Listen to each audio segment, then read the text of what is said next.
quote for today is, "I get most of my exercise these days by shaking my head in disbelief." Today we have the great feast day of St. Henry, the Holy Roman Emperor, who lived born in the year 973. He died at the young age of 51, and he and his wife are one of the canonized saints in the Catholic Church. As married couples, it is very unique to see husband and wife both canonized, but we know that St. Henry was from Bavaria, and his father was the Duke of Bavaria, so he would eventually become the king and then eventually the Holy Roman Emperor.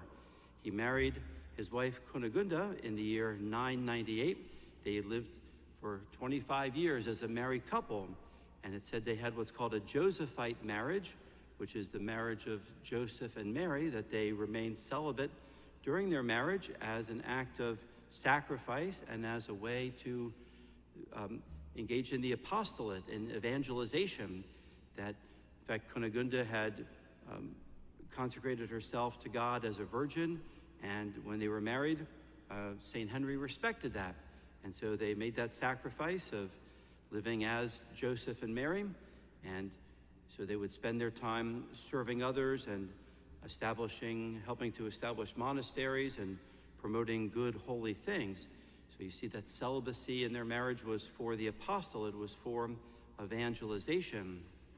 And it's interesting that my mom and dad, when they were first married, they got a special dispensation from the bishop to live a celibate marriage for at least a year so they could continue their work and focus their efforts on the Legion of Mary and evangelization. And then after 1 year, after that sacrifice of their first year of marriage, they had their regular marriage relationship. And of course, that resulted in 3 of us children, my 2 sisters and myself. But it is possible for couples to make that sacrifice, and this is the case in St. Henry and his wife Kunigunda. I also wanted to mention a few other married couples that are saints. We know that in 2015, the Pope canonized the parents of Saint Therese, the Little Flower, Louis and Zélie Martin. Hope you can read about their life sometime. Maybe I'll give a homily just about them sometime. Their feast day actually was yesterday, July 12th. But we know that they would eventually, they had 9 children, but only 5 survived into adulthood. 3 died as babies, and 1 died at the age of 5. But the remaining 5 daughters all became nuns, 4 in the same Carmelite convent and 1 in a different order. But what a beautiful couple they are. But some of the other married couple saints, I'll just mention a few of them. There's only about 10, but I'll just highlight a couple.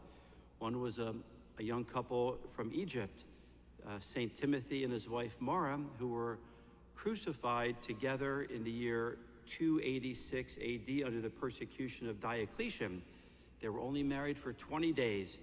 When he was arrested, Timothy was arrested and ordered to apostatize and reject his Christian faith. His wife strengthened him and said, "No, we must remain strong to Christ." And both of them were crucified facing each other and dying.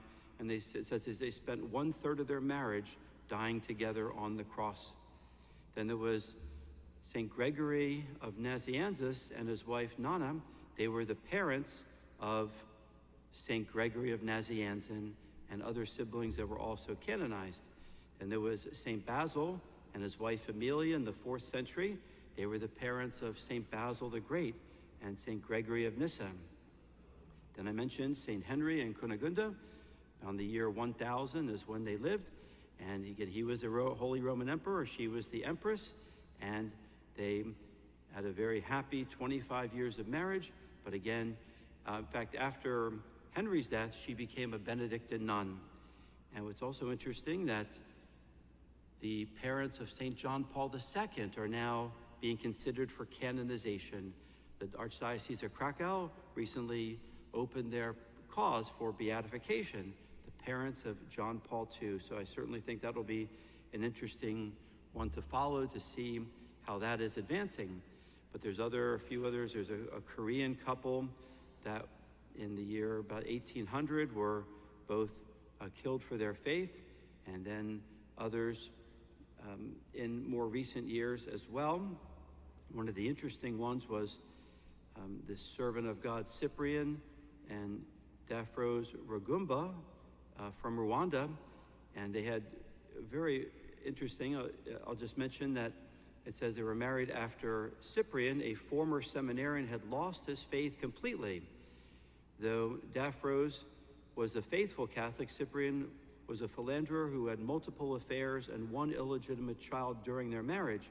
For nearly 20 years, Daphrose prayed for her husband's conversion. Finally, as he lay dying, Cyprian had a sudden conversion and looked up to see his wife beside him.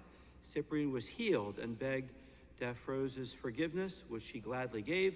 The next 12 years of their marriage were beautiful and joyful until the couple was killed with their 6 children in the opening of the Rwandan genocide. Wow, very powerful stories. So those are just some of the husbands and wives, canonized saints, and future canonized saints in our Catholic Church. So what a beautiful thing is the sacrament of matrimony. The purpose of marriage is to get your spouse to heaven, get your husband, your wife to heaven, your children to heaven.